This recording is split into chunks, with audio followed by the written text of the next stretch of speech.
Hey guys, welcome to Bolt Banter. It's your boy Curtis here, and we have Kendrick as well.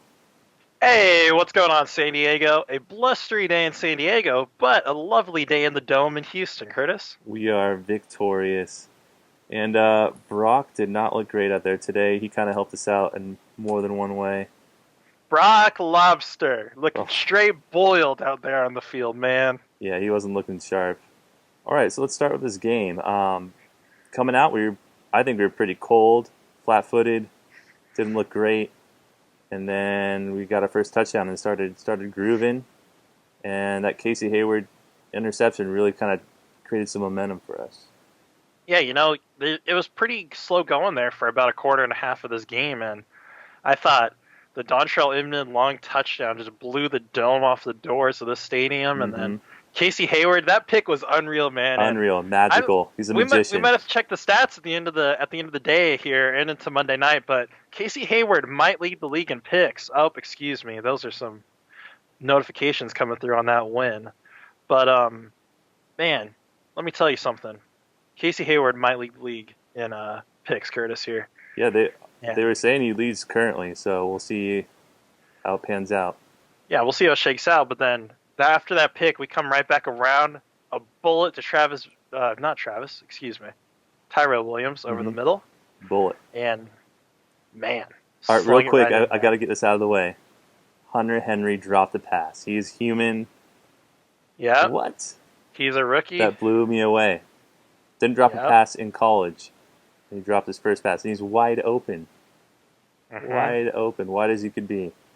That completely shocked me. Completely shocked me. One stat that Ed Werder from ESPN dropped in here Mm-hmm. was Antonio Gates has a 77 game streak of one catch in a game. Hunter Henry gets a touchdown catch in here, so I kind of see that as a passing of the torch here for the Chargers tight ends, I think. Yeah, 77 games with a catch. Nothing for Gates. I think it's a passing of the baton here, as we're seeing it happen. And you let me know what you thought on this, but I thought it was hilarious that they were double teaming Gates. Like, he was our number one threat. Because that corner that was on Tyrell could not have any of it. Dontrell Inman absolutely excelled. I completely understand with Jonathan Joseph on Travis Benjamin that we couldn't get the ball to him, but I thought it was foolish of the Texans defense to keep double teaming Gates and give him so much attention. Just absolutely foolish of them. Definitely. I think it is too. And yeah, dude, Benjamin had a quiet game. I don't know if he actually had a catch. Did he have a catch? Not that I recall. No, I think the only time I can remember him getting targeted is he got targeted like in between double coverage there, bang bang, and it just kind of went over his head.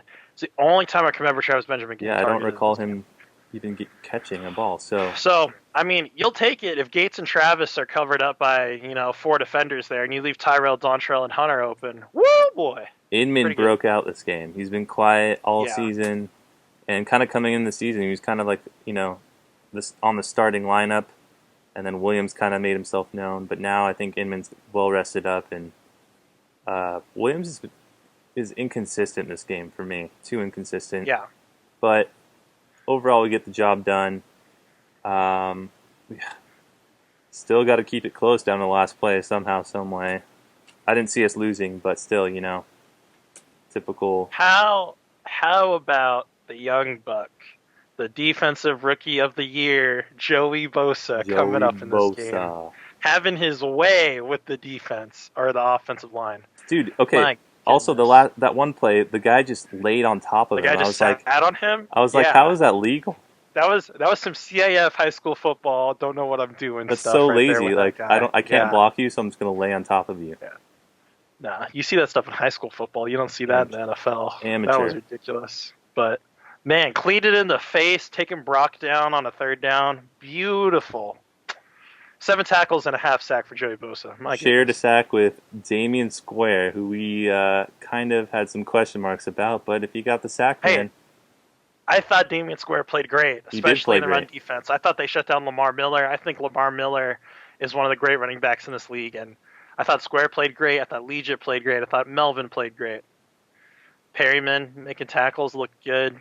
A lot of people were talking about too, because we have Square, Legit, and And Bosa up front talking about doing a 3 inside linebacker set because of Atauchu getting hurt here, and then doing a rotation, keep having Emmanuel in there. I You don't bring see Pagano Melvin, getting too you crazy, bring though. Melvin on the Bosa on the outside. I don't think that's too much, but you got to admit they could have a good middle linebacker rotation there with Toomer, and then Jatavis coming back probably next week. Yeah, Chavis should be good next week, and we get Ronnie Hillman, SSU alum, back next week. Mm-hmm. Looking Brandon good. Flowers hopefully back next hopefully. week. And I think Hayward and Flowers coming back give us a little bit of help there on the second wide receivers. And then Trevor Williams, I think, is playing excellent. I thought he played great today. And, people on Twitter, certain Twitter accounts can say all they want to say about Jaleel Adai over and over and over about he's a human missile. He came up big today, all right? He came up big on impact, and he made Dwight Lowry play better. Yeah, I mean, I still have my questions about Adai, but he had some hard hits, and he played smart today. He played good for Dwight football. Lowry getting his first pick of the season today. Yeah, that was great. Attaboy. Dude, that was a sailing throw. He right to him. I was like, Brock, you're giving it to us, man. Brock Lobster. Brock Lobster. It was good to see Brock again. Really wish he was with Denver. If he was with Denver, Chargers might be talking about a playoff spot right about now. I mean, the crazy thing is that it is possible. I know it's unlikely, but Kansas City plays tonight against Denver, and they also play at Atlanta, and they'll play us in San Diego. And if they lose those 3 games, they would be tied with us. And I believe we might have the tiebreaker. Interesting. So it could be interesting. That brings up a good topic, because in closing here, I wanted to say Kevin Harlan saying that the Chargers at 5-6, winning the last 4 of their 6, are still alive in the AFC playoff hunt. Don't know about that, Kevin, but I mean, crazier things have happened. So yeah, I got to double check. He's the first one to say it. I got to double check on KC's divisional record, but we're in there. It's kind of weird. And then Raiders are playing the Panthers right now. Denver and KC going to throw down with each other tonight. We'll see what happens with that. But hashtag keep pounding. And then Tampa Bay is playing Seattle right now. Seattle looking pretty good, and we got Tampa Bay coming to town next week. So hoping for the best with all these teams going on right now as we're recording. Yeah, and there's I think we still need to clean up some things on offense, defense, on and off, but mostly on. They are still giving up big plays, but yeah. And I mean, the great thing about playing the Texans today is the Texans are definitely a better defense than what we'll see with Tampa Bay. Offense is very similar. I think Jameis Winston's a better quarterback than Brock, but Mike Evans, same thing with DeAndre Hopkins. You got Doug Martin, the same thing with Lamar Miller. So today's game proved a lot for next week, but we'll get to that later in the week. Got to keep rolling. All right, that's all I got to say about this game. Anything else for you, Kendrick? Nah, man, that's it. Way to shut down the Bulls. Way to get those horns off. Joey Bosa looking like a little J.J. Watt there. If JJ's sitting there watching this game, he's got to be looking in the mirror right now, because, my goodness, look at that guy. All right, guys, that's all. One thing real quick. Yeah. Really surprised Joey Bosa didn't give a little cowboy tip of the half there on like a little sack, just to give a little homage to J.J. Watt. But I wanted to see the shrug, man. I wish. We haven't seen the shrug in a while. When he wins Defensive Rookie of the Year, I just want him to put out a quick Vine, and Vine is still alive, of him just shrugging with the trophy. That's all I ask. That would be great.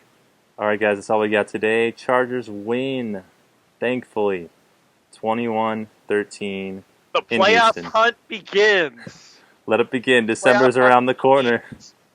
Can you imagine if we're saying these Chargers were 1-4 and they went and won the last 9 of their 12 games to make the playoffs? My goodness, we'll see though.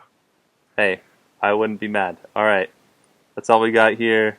Go Chargers, bolt up, victory on the road, come back for Tampa Bay. Bolt up, San Diego. Follow us on Twitter, like us on Facebook. We have a cool new interview out on YouTube with the leader of Save Our Bolts, David Agranoff. Please check that out. Part 2 of that interview you can find on patreon.com/Bolt Banter for a little bit of talk about where David thinks that the Chargers are going to go this season. Yeah, it's a really cool take from him to hear what he has to say about the stadium, and then on Patreon, what he has to say about our team. All right, guys, thanks for stopping in. We'll see you next time. Bolt up, San Diego. Bolt up.